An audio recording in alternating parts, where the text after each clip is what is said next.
During a Second World War flight, Officer Maud Garrett discovers her bomber is being sabotaged by a gremlin, and she must uncover the truth while fighting for survival against both myth and enemy fire. The film opens with an animated sequence tailored for U.S. Air Force pilots, featuring a tipsy aviator who neglects his duties, causing the aircraft to crash. In a bid to justify his actions, the pilot blames not himself, but a mischievous gremlin, a mythical creature said to sabotage planes. While some believe that gremlins are responsible for the pilot's troubles, the authorities are firm in their stance. Gremlins are a myth, incapable of damaging planes or affecting navigation systems. The responsibility for everything on board rests solely on the pilot's shoulders. They stress that pilots must remain vigilant and always accountable to their country. It's not mythical monsters causing accidents, but careless aviators. The crew must stay battle-ready, sharp, and alert to help secure victory in World War II. On August 8, 1943, at the height of the war, Officer Maud Garrett infiltrates an armory, stealing a revolver. Working quickly and methodically, she disguises herself in a New Zealand pilot's uniform and forges documents authorizing her to transport a top-secret package from a local airbase in Auckland to Samoa. Maud ensures the contents of the cargo are intact and securely sealed. Late at night, she arrives at the airbase and approaches a ground crewman guiding planes with signal lights. Without warning, the man vanishes before her eyes. Startled, Maud turns to find a Boeing B-17 Flying Fortress bomber, dubbed the Crummy Scheme, looming behind her. Boarding the aircraft, she immediately points out hydraulic issues she noticed during its landing. However, Hijacked, a crew member, reacts harshly, threatening to throw her off the plane despite her insisting she has proper orders. When the radio operator touches the top-secret package, Maud fiercely pushes him away, refusing to be manhandled. Trying to defuse the situation, Maud presents an order signed by a major from HQ, requiring her presence on the crew for their mission to Samoa. The crew greets her with thinly veiled disdain, clearly displeased with her presence but bound by their orders. Captain John Reeves, pressed for time, orders them to make space for her as they prepare for takeoff. Hijacked assigns her to the lower turret, the only available spot. Maud resists, insisting she must stay with the cargo as the cramped turret won't accommodate it. Hijacked threatens her again, forcing her to comply. At that point, Senior Sergeant Walter Quaid offers a rare moment of kindness, assuring Maud that he'll watch over the package, reminding her of its fragile, highly classified contents. Reluctantly, she entrusts the bag to Quaid and heads to the turret. Enclosed in the cramped metal bubble, Maud's anxiety grows, but she calms once they take off smoothly. Through the tiny windows, meant for spotting enemies, she sees another plane flying at a lower altitude before it fades into the clouds. She tries to report this to the commander, but overhears the crew mocking her presence. The 7 men make lewd comments about her and engage in vulgar banter over the radio. Maud interrupts their chatter, but they continue to tease her even through the open channel. Through this, Maud learns their names: Private Dorn, Gunner Beckel, Lieutenant Navigator Finch, Radio Operator Taggart, Captain Reeves, his assistant Anton Williams, and the friendly Quaid. The captain grumbles about last-minute passengers, while some crew members cast doubt on the existence of female pilots. Maud asserts herself as a mechanic and pilot from the Women's Auxiliary Air Force of the Royal Air Force. This only draws more mockery, with the men comparing her to flightless birds. Dorn goes so far as to make offensive remarks about female pilots, deeply insulting Maud, who sees herself as a soldier with equal standing to any man. Her defense only leads to more jeers. Meanwhile, Beckel reports something strange outside, but no one takes him seriously. Maud sides with him, having seen the mysterious plane earlier, though she suspects it was civilian.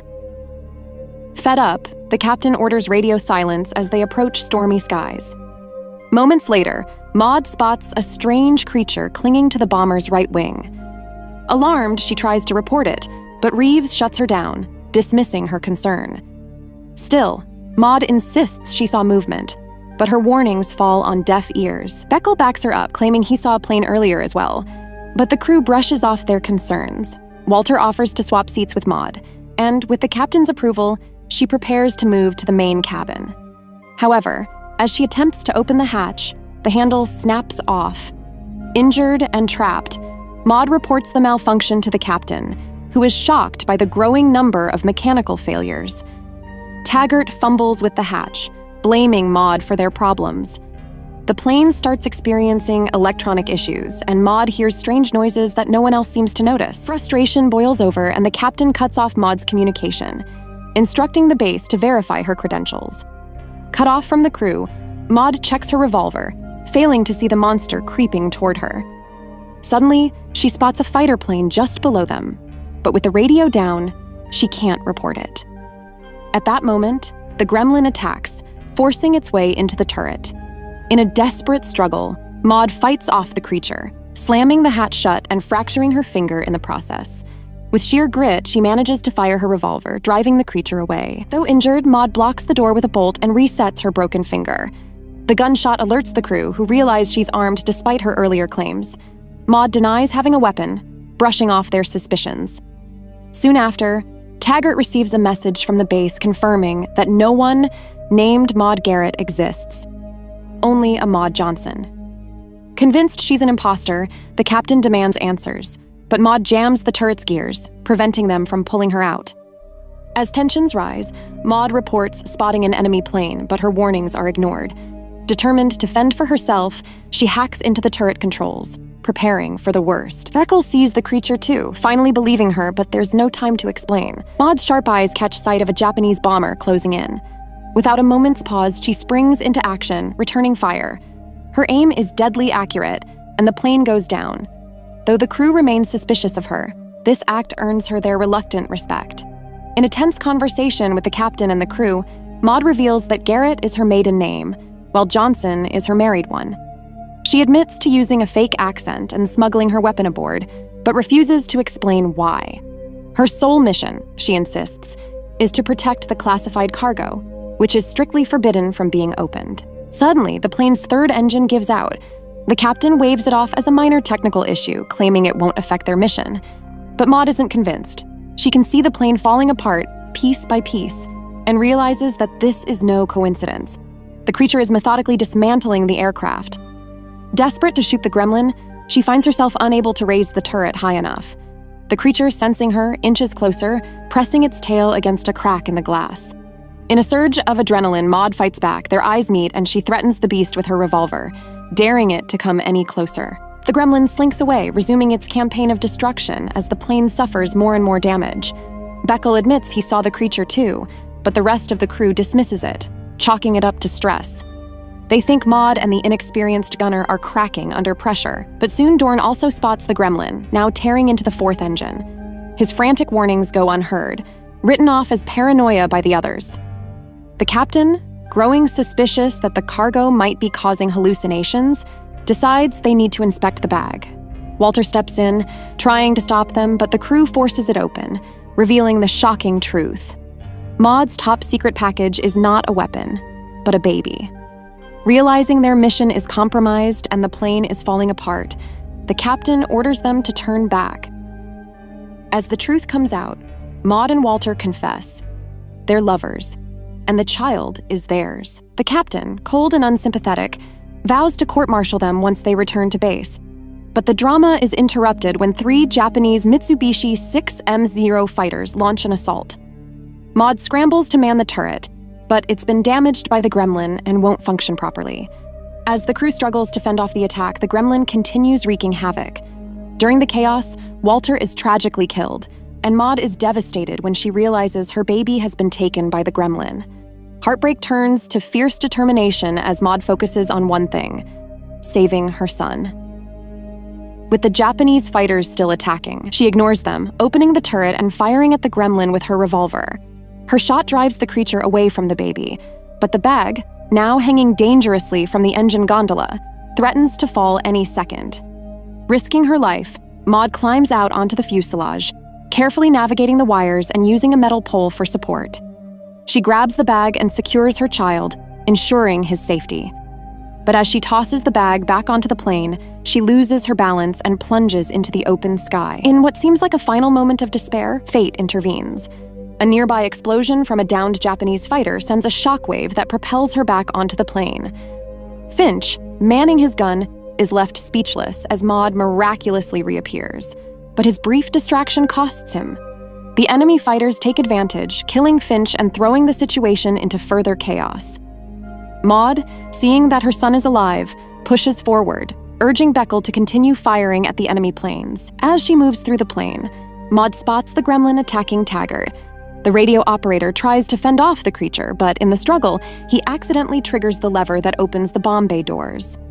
Taggart, in a final act of courage, saves Maud's child before being thrown from the plane, taking the gremlin with him. The creature clings to the edge with its tail, but Maud grabs a crowbar, severing its grip and sending it plummeting into the clouds below. Back in the cockpit, Maud pleads with Williams to dump the fuel and cargo to lighten the load for a rough landing. Williams is hesitant. It's valuable cargo. But before the debate can continue, another Japanese bomber strikes, killing the captain and leaving Williams wounded and in panic. Finally realizing the danger, Williams dumps the fuel as Maud suggested. Dorn manages to shoot down another fighter, but is tragically cut down by enemy fire. The situation becomes even more dire as bullets whiz past Maud and her child. But amidst the chaos, Walter, miraculously alive despite his injuries, reappears. He confesses his love and regret for abandoning Maud during her pregnancy. Kneeling before her, he proposes, hoping to make things right. Before Maud can respond, the gremlin returns one last time, attempting to snatch the baby. Maud battles the creature fiercely, using all her strength to fight it off. In a final desperate move, she kills the gremlin with its own claws, ensuring her child's safety once and for all. With the plane now in a steep dive and the elevator control jammed, Williams struggles to pull the aircraft out of the descent. Maud, thinking fast, suggests flipping the plane over to break the fall. Together, they manage to avoid the mountains, but they're flying too fast to control the landing. The plane crashes violently, and Maud immediately scrambles to find her son.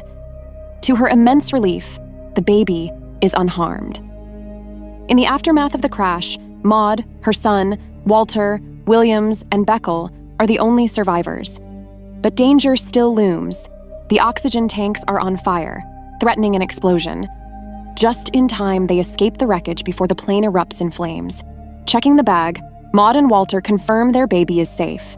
Though Maud may face charges for her falsified documents, Williams and Beckel offer to cover for her, agreeing to report that everything was destroyed in the fire.